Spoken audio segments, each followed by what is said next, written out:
टुन्नी अपने बच्चों और अपने पति के साथ रहती थी। वो बहुत खुशी खुशी अपना जीवन जी रहे थे। एक दिन टुन्नी के पति कालू की मौत हो गई।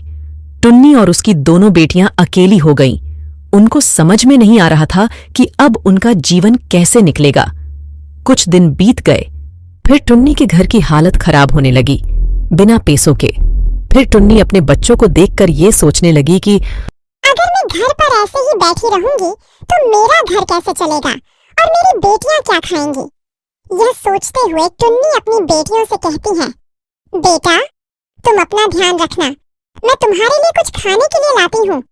फिर टुन्नी की बड़ी बेटी बोलती है, माँ तुम तो कभी इस जंगल में नहीं निकली तो तुम कहाँ से लाओगी खाना, तुम तो किसी को जानती भी नहीं हो। लेकिन बेटा मैं कुछ ना कुछ करके ले आऊंगी, बस तुम दोनों अपना ध्यान रखना और बाहर मत निकलना। यह कहकर टुन्नी वहां से निकल जाती है और चलते चलते थक जाती है तो वह जंगल में एक पेड़ के नीचे बैठ जाती है। तभी वहां पे मैना आती है और टुन्नी से पूछती है, अरे बहन कौन हो तुम? इससे पहले तो तुम्हें इस जंगल में नहीं देखा, नई आई हो क्या? फिर टुन्नी मैना से कहती है नहीं मैं तो इसी जंगल की हूँ, बस जंगल में पहली बार आई हूँ। मैं अपनी बेटियों के साथ रहती हूँ इस जंगल में। मेरे पति की कुछ दिनों पहले ही मौत हो गई, तो इसीलिए कोई कमाने वाला नहीं। घर में तो मैं ही अपने बच्चों के लिए आई हूँ पहली बार जंगल में। फिर मैना कहती है, ओह सॉरी बहन, ये तो बहुत बुरा हुआ, लेकिन हम किस्मत के आगे कर भी क्या सकते हैं। अच्छा बहन मैं चलती हूँ, तुम अपना और अपने बच्चों का ध्यान रखना। इतना कहकर मैना वहां से चली जाती है और टुन्नी भी आराम करके आगे की तरफ निकलती है। आगे जाने के बाद टुन्नी को लूसी मिलती है। लूसी टुन्नी से कहती है, अरे बहन कौन हो तुम और कहाँ जा रही हो, अकेली ही इस जंगल में? टुन्नी लूसी से कहती है, मैं अपने बच्चों के लिए खाना ढूंढ रही हूँ, क्या तुम मेरी मदद कर सकते हो? तुम्हारी क्या मदद कर सकती हूँ? मैं तो खुद ही इस जंगल में अकेली रहती हूँ, लेकिन हाँ मैं तुम्हें कालू का पता बताती हूँ, तुम उसके पास जाओ, वो तुम्हारी मदद जरूर करेगा। ये कालू कौन है और ये मेरी मदद कैसे करेगा? कालू इस जंगल का सबसे अच्छा और दयालु पक्षी है, जो सबकी मदद करता है वो तुम्हारी भी करेगा। फिर टुन्नी कहती है, मैना से तो तुम्हारा बहुत बहुत धन्यवाद मेरी मदद करने के लिए। अब तुम मुझे कालू जी का पता बताओ ताकि मैं उनके पास जाके अपने बच्चों के लिए कुछ इंतजाम कर सकूं। फिर मैना टुन्नी को कालू का पता बता देती है और टुन्नी कालू जी के घर पहुंच जाती है। कालू के घर पहुंचकर टुन्नी देखती है कि कालू जी अपने घर पर नहीं है। फिर टुन्नी थोड़ी देर कालू का इंतजार करती है, फिर भी कालू नहीं आता है।